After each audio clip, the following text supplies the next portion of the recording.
Mais cela ne l'a jamais empêché de crier « Oh !» quand il est fâché, de s'adresser à toutes les autorités. Je vous trouverai des documents que personnellement j'ai écrits au juge. Je vais les lire ici et vous allez voir les réponses que ces juges me donnaient, également par écrit, pour comprendre qu'on a voulu anéantir un homme d'honneur. Depuis, c'est pour ça que j'ai commencé par dire je défends un homme, après je défendrai un militaire, après je défendrai l'honneur d'un ancien chef d'État, après je défendrai l'honneur d'une victime, après je défendrai l'honneur d'un exilé, après je défendrai l'honneur d'un miraculeux, après je défendrai l'honneur d'un républicain.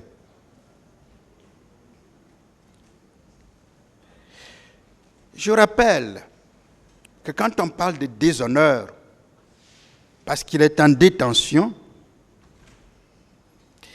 que quand il est arrivé à Conakry et qu'il est allé se constituer prisonnier, quand ses co-accusés discutaient, il était le premier à embarquer à bord de ce véhicule sur lequel était marqué « Procès des événements du 28 septembre ».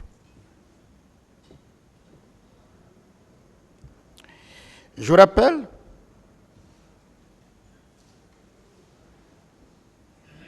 que même si sa détention n'est pas utile, et je vais vous en parler, parce qu'on ne parle que de détention nécessaire, la détention du président Dadis n'est pas utile. Ça vient devant puisque je parlerai d'un prisonnier. Et vous comprendrez pourquoi ce n'est pas utile. Vous comprendrez pourquoi la justice guinéenne est passée à côté. Vous comprendrez pourquoi la justice guinéenne n'a pas donné le bon exemple aux autres États. Vous comprendrez qu'à cause de sa détention, d'anciens chefs d'État refusent de rentrer dans leur pays. Parce que tout simplement, ils ont peur d'être détenus. Parce que ceux qui s'engagent sur cette voie-là sont humiliés, sont déshonorés. Parce que le président Dadis a été déshonoré. Parce que le président Dadis a été sali. Parce que le président Dadis a été mis dans la boue. Parce que le président Dadis a vu son honneur suer. Mais je vais vous rappeler que sa détention, bien que n'étant pas utile, est honorable pour l'image du pays. Je reviendrai là-dessus.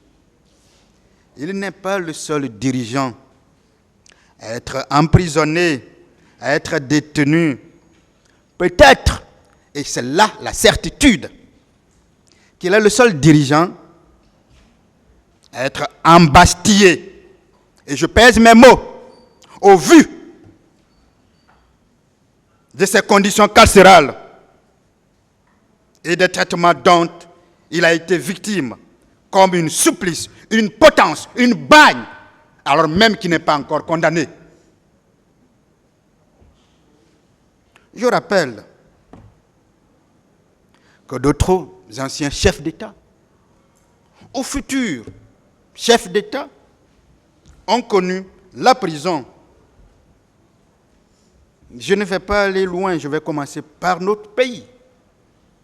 Le président Alpha Condé a connu la prison avant d'être au perchoir, avant d'être au plus haut niveau, à la maison centrale de Conakry, à l'hôtel 5 étoiles, où on reçoit les gens sans titre de détention, mais simplement par un courrier fait par un procureur qui nous a pourtant dit ici qu'il ne contrôlait même pas la maison centrale. Je vais y arriver d'ailleurs. Le président Alpha Condé y a fait presque 3 ans. Lui, il a été d'ailleurs condamné. Et son environnement s'appelait Alpha Condéya.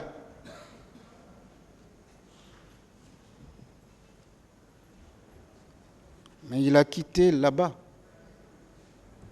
Il a fait 11 ans de pouvoir. Et nous connaissons la suite.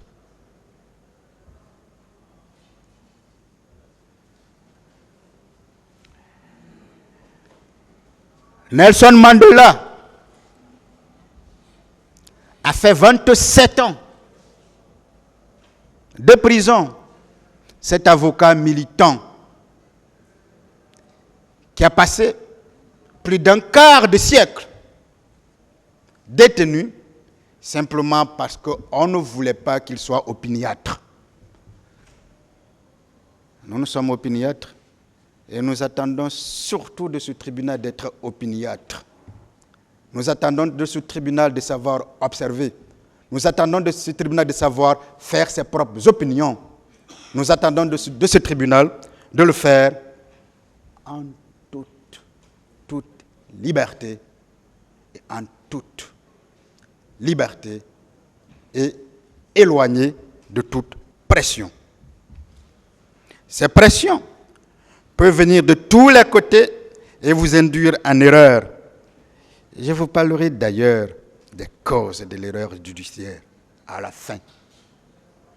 Et c'est par ça que je terminerai. Pour vous comprendre que le système peut vous mettre en erreur, c'est la première cause. Pour que vous compreniez que les personnes peuvent vous induire en erreur.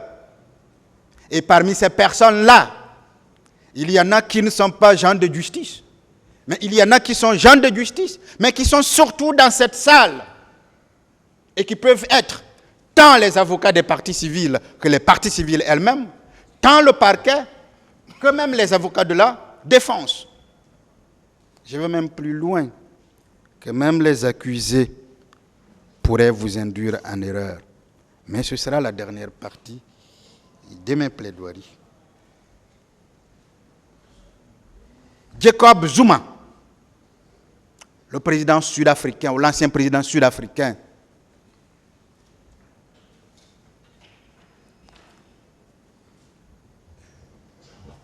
est allé en prison, a été détenu. Et d'ailleurs, son cas est un peu particulier. Il n'est pas allé pour l'affaire pour laquelle il était poursuivi, mais il y est allé pour avoir attenté à l'honneur des magistrats de la Cour constitutionnelle. Voyez-vous encore comment vous incarnez la noblesse? Un homme qui a été le premier magistrat de son pays est renvoyé derrière les barreaux, est emprisonné parce qu'on lui reproche de n'avoir pas respecté les magistrats qu'il a lui-même nommés. La justice, c'est un monde singulier. La justice, c'est un monde particulier. Le magistrat, c'est un acteur judiciaire particulier. N'oubliez pas cela.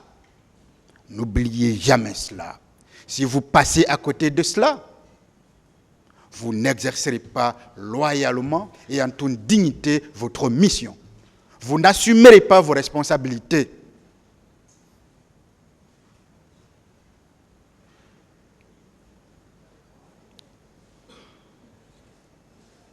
C'est donc de la présidence qu'il a connu 15 mois de prison. Ben, il est vite sorti après 3 mois. Le président Laurent Gbagbo, l'ancien président ivoirien, a dit un jour, mais la MACA, c'est mon deuxième domicile. En fait, la MACA, c'est la maison d'arrêt centrale d'Abidjan. C'était son deuxième domicile quand il était opposant. Parce qu'à tout moment, chaque fois que ça n'allait pas, étant le seul opposant de feu, président Nana Félix Houphouët-Boigny, il était toujours là. Il s'était habitué au point de dire à tous qu'il avait 2 domiciles.